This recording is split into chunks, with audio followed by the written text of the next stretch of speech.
फरवरी 630 AD हुनैन की धोखेबाज घाटी में अभी खून सूखा भी नहीं था कि मुसलमान फौज ने दोबारा कूच कर दिया। हवाज़िन और थकीफ क़बाइल मैदान में तबाह हो चुके थे, लेकिन उनकी बची खुची फौज अपने फरार होने वाले कमांडर मलिक बिन औफ की क़यादत में एक आखिरी पनाहगाह की तरफ भाग गई थी, ताइफ का शहर। ताइफ सिर्फ एक रेगिस्तानी बस्ती नहीं थी, ये गुरूर का एक किला यानी फोर्ट्रेस था। पहाड़ों की ऊंचाई पर वाक़े और अजीम नाकाबिले तस्खीर पत्थर की दीवारों से घिरा ये शहर एक साल लंबे मुहासरे का सामना करने के लिए राशन से भरा हुआ था।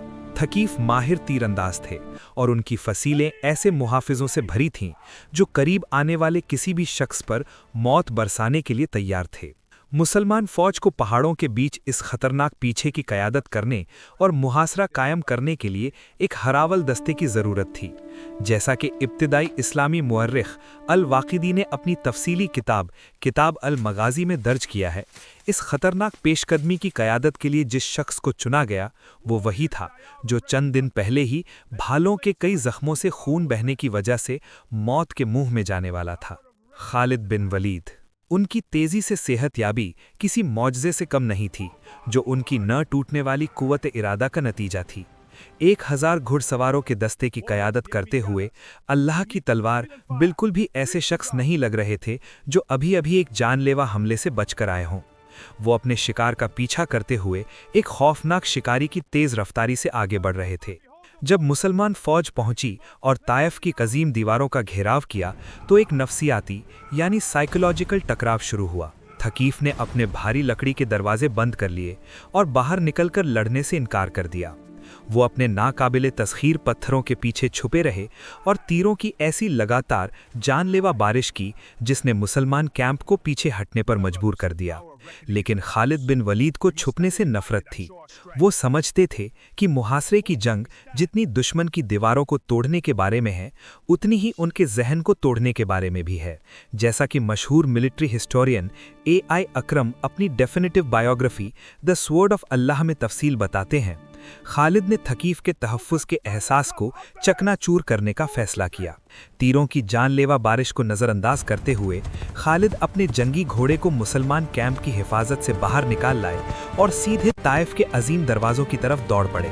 वो किले के साए में अकेले खड़े थे और फसीलों पर खड़े हज़ारों भारी हथियारबंद सिपाहियों को ऊपर देख रहे थे। अपनी चौड़ी यमनी तलवार निकालकर खालिद ने पहाड़ी हवा में एक ललकार बुलंद की।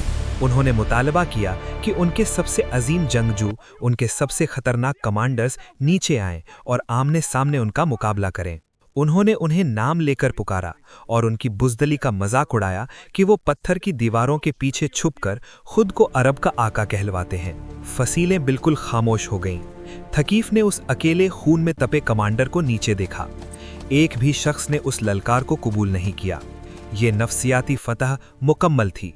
एक पूरा किलाबंद शहर इतना खौफजदा था कि अल्लाह की तलवार का सामना करने के लिए एक आदमी को भी भेजने की हिम्मत न कर सका। ताहम सिर्फ बहादुरी पत्थर को नहीं तोड़ सकती। ताइफ का मुहासरा एक जालिमाना और इंतहाई टेक्निकल मिलिट्री टकराव में बदल गया। जैसा कि इब्न इसहाक ने सीरत रसूल अल्लाह में दर्ज किया है, नबी ने जदीद मुहासरे की टेक्नोलॉजी इस्तेमाल करने की इजाज़त दी। मुसलमानों ने दीवारों पर बमबारी करने के लिए एक मंजनीक बनाई और उन्होंने एक दब्बाबा बनाया, एक अजीम आर्मर प्लेटेड लकड़ी का टैंक जिसे सिपाहियों की हिफाजत के लिए बनाया गया था ताकि वो उसे दीवारों तक ले जाकर पिक एक्सेस से तोड़ सकें। खालिद के आदमी उन लोगों में शामिल थे जिन्होंने भारी हमलों के बीच उस लकड़ी के जानवर को आगे ढकेला, लेकिन थकीफ बहुत होशियार और जालिम मुहाफिज एक्सट्रीम थे। जैसे ही दब्बाबा दीवार तक पहुंचा, मुहाफिजों ने पत्थर नहीं फेंके, उन्होंने पिघले हुए लोहे के कड़े निकाले और वो लाल गरम मेटल सीधे उस लकड़ी की सीज मशीन पर उड़ेल दिया। छत में आग लग गई जिसने मुसलमानों को जान बचाकर पीछे हटने पर मजबूर कर दिया, जबकि थकीफ उनकी खुली पीठ पर तीरों की बारिश कर रहे थे। ये मुहासरा तकरीबन 1 महीने तक चलता रहा। नुकसानात बढ़ रहे थे और किला टूटने का नाम नहीं ले रहा था। यही वो वक्त था जब नबी ने एक गहरा हिकमत अमली फैसला किया। उन्होंने अपने कमांडरों से मशवरा किया और ऐलान किया कि अल्लाह ने अभी ताइफ के गिरने की इजाज़त नहीं दी है। वहाँ रुकना मतलब अपने आदमियों की जानें एक न कूटने वाली दीवार के आगे ज़ाया करना था। उन्होंने फौज को मुहासरा ख़त्म करने और वापस लौटने का हुक्म दिया। खालिद जैसे जज्बाती और बेखौफ जंगजू के लिए किसी न फतहशुदा दुश्मन को छोड़कर जाना एक कड़वा घूंट पीने के बराबर था। फिर भी इस लम्हे ने उनके डिसिप्लिन को साबित किया।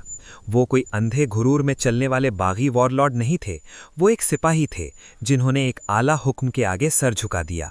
खालिद ने अपनी तलवार म्यान में डाली, अपना घोड़ा मोड़ा और इस मुनज़्ज़म वापसी का इंतज़ाम संभाला। नबी का स्ट्रेटेजिक सब्र बिल्कुल दुरुस्त साबित हुआ।